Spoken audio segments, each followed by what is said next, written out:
النهاردة بقى هنعمل البطاطس الفارم فليكس. هنعملها بطريقة بسيطة وبطريقة سهلة زي بتاعة المصانع بالظبط.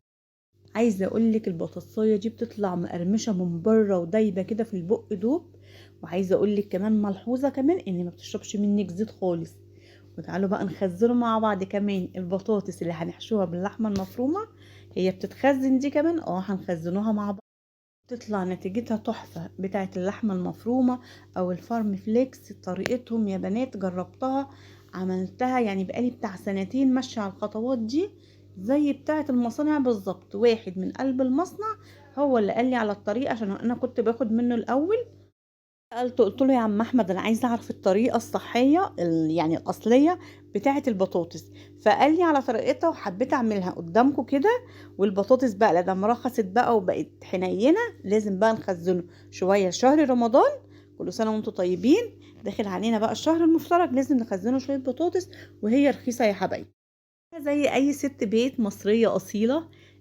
تنزلي بقى تجيبي حاجتك من السوق تلاقي حاجات تغريكي. تلاقي كرومب شكله حلو قوي يفتح النفس مدور كده والورقة رقيقة كده والشتا نازل عليه حاجة تفتح النفس.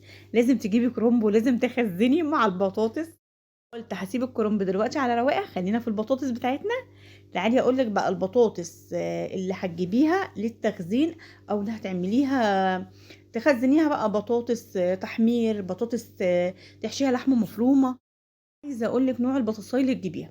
بص يا حبايبي، في بطاطس اسمها، هي في كذا اسم، خلينا كده بالبلدي. في بطاطس بتبقى صحراويه مليانه رمله يعني كده. الرمله زي بتاعه البحر كده او الرفيع ارفع من بتاعه البحر. وفي بطاطس بتبقى فيها طينه. وفي بطاطس بتبقى حته حمراء وحته بيضه. لا لا، كل ده هنستبعده خالص. هنجيب البطاطس الصحراويه اللي فيها رمله. ماشي، هنجيب البطاطس الصحراويه.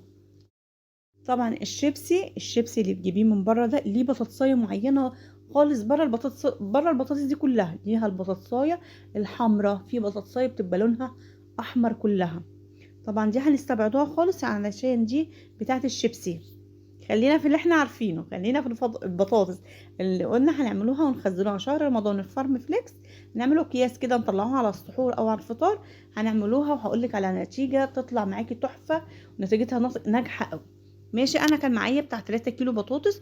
مسكتهم يا حبايبي قشرتهم تقشيره حلوه وفي مقطع كده ما جاش. وغسلتهم غسله حلوه وحطيتهم بتاع نص ساعه في يعني كسرت عليهم او حطيت عليهم ميه ساقعه. حطيت عليهم الميه الساقعه دي في يعني نص ساعه. ورجعت نشلتهم في المصفى دي لغايه ما نزلت ميتها خالص. لازم تنزل ميتها خالص. ماشي، وجبت الطاسه بتاعتي حطيت شويه زيت محترمين. يعني محترمين يعني شويه زيت حلوين، يعني ما تبخليش على الزيت. عشان الزيت ده ممكن شويه دول يقولوا لك كل اللي في المصفى دول. احنا هنا مش هنقلي البطاطس خالص، احنا هنا هنخلي البطاطساية بس تاخد يعني تطلع من اللون اللي فيه ده، تتشمع. حاجة اسمها تتشمع بس. يعني ولا هنخلوها تصفر حتى، هي مجرد ان هي تتشمع تكون الزيت اتغلفت بالزيت كله. وصلتوا بقى لغاية الفيديو لغاية هنا، ما تنسوش تشتركوا معايا وتنوروني. وكل اللي بيكتب لي كلمة حلوة كده تسلموني ومنوريني والله في القناة يا حبايبي. ربنا يسعدكم، ربنا يهنيكم يا رب زي ما بتسعدوني.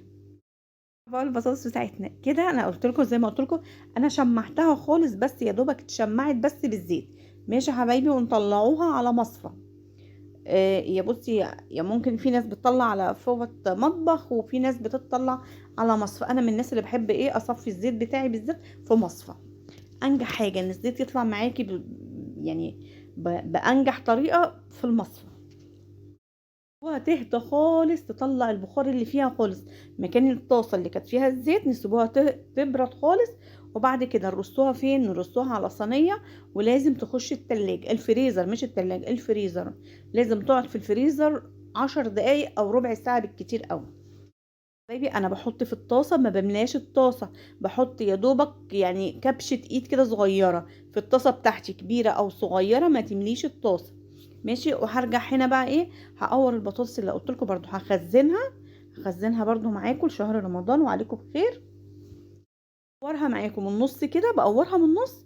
وبرضه هحط عليها ميه ساقعه برضو 10 دقايق، ميه او تلج، ميه تلج يعني او ميه ساقعه قوي. احطها 10 دقايق ايه في البطاطس وارجع اصفيها من الميه، احطها في مصفى تصفي الميه اللي فيها كلها، لازم تصفي الميه. تعالي بقى اقول لك على تركايه البطاطس اللي هتحشيها لحمه مفرومه بعد ما صفيتيها من الميه، حطي عليها معلقه نشا بس كده. اللي هتحشيها لحمه مفرومه حطي عليها معلقه نشا، هتحطي عليها معلقه النشا وانتي رايحه تحطيها على الزيت. ماشي يا حبايبي. وتعالي اقول لك برضو السر بتاع البطاطس الفارم فليكس. بعد ما هنا ما خلصناها اهو خلاص وطلعناها وهدت وبردت، هرش عليها رشه نشا برضو عليها من فوق رشه بسيطه خالص من النشا. ماشي. وهطلع تاني طاسه اهو، اصفي الزيت خالص اللي فيها على قد ما اقدر من الطاسه واحطها برضو فين في المصفى بتاعتي. بصوا حبايبي، بصوا بناتي، هاتوا كيلو بطاطس، هاتي كيلو وقشريه وامسكيه حطيه في ميه ساقعه او مكعبات تلج، وامسكيه صفيه وارجعي تاني اقليه زي ما بقولك، حطيه كده بس في المصفى في الطاسه اللي فيها الزيت يتشمع بس، وطلعيه يبرد شويه خالص وننزل الزيت وافرديه على طاسه. افرديه على صينيه، رشي على الصينيه معلقه نشا ورصيها ورشي عليها معلقه نشا وحطيها في الفريزر. هتحطيه في الفريزر لما يجمد خالص وتطلعيه، هتكوني مسخنه الزيت بتاعك وتجيبيه من الفريزر على الطاسه على طول، ما تسيبهاش تفك. ماشي. وجربي بقى ودوقي احلى بطاطس وهتدعوني ان شاء الله. واي بنوته بتشوفني او اي ست بيت وعجبتها الفكره وتجربها، بالله عليكم تردوا عليا وتقولي لي البطاطس بتاعتكم عامله ايه، وان شاء الله نتيجه ناجحه ونتيجه مضمونه ونتيجه 10/10 باذن الله. هنا زي ما قلت لكم انا هخزنه شهر رمضان ان شاء الله عليكم بخير، علشان انتوا عارفين الوقت بيبقى ضيق، يبقى مثلا عايزين في السحور البطاطس، عايزين ساعة الفطار، بس هي بتبقى ايه اكتر الاحتياج عندي في ساعة السحور. فانا ساعة السحور طبعا وقت رمضان يعني على قد ما نقدروا عايزينه ايه ان شاء الله باذن الله نعيشنا وكلنا عون للعبادة للصلاة، صايمين نقوموا براحتنا وكده، فننجزوا على قد ما نقدروا نخزنوا شوية حاجات شوية خضار علشان ايه ما ياخدش مننا وقت ساعة الصيام بإذن الله وساعة الشهر المفترج بإذن الله. يقعد عليكم الأيام وعلينا بخير يا رب.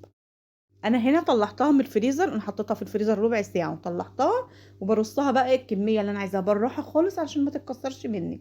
بالراحة تحطي أنا يعني أنصحك تحطي على قد الطاسة بتاعتك، تحطي في الكيسة على قد الطاسة بس.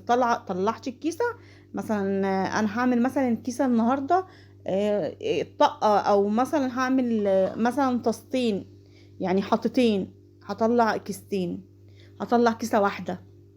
ماشي. تعالي بقى اوريكي البطاطس اللي هتحشيها اللحمة المفرومة، مفيش احلى من كده، نتيجة ناجحة ونتيجة زي العسل، مجرباها كذا مرة.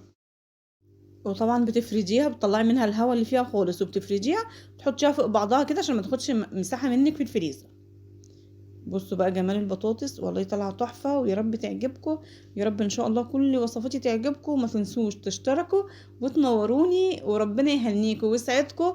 كل اللي بيكتب لي كده وبيفرحني ربنا يهنيه يا رب ويفرحه. عايزه اقول لكم طول ما الخضار بينزل غالي بيجي له وقت ويرخص فيه. فاول ما تلاقي الخضار اذا كانت بطاطس ولا طماطم او اي خضار تلاقي سعره بقى حلو وفي معتدل يعني على قد ايديكي، هاتي وخزني وحطي في الفريزر.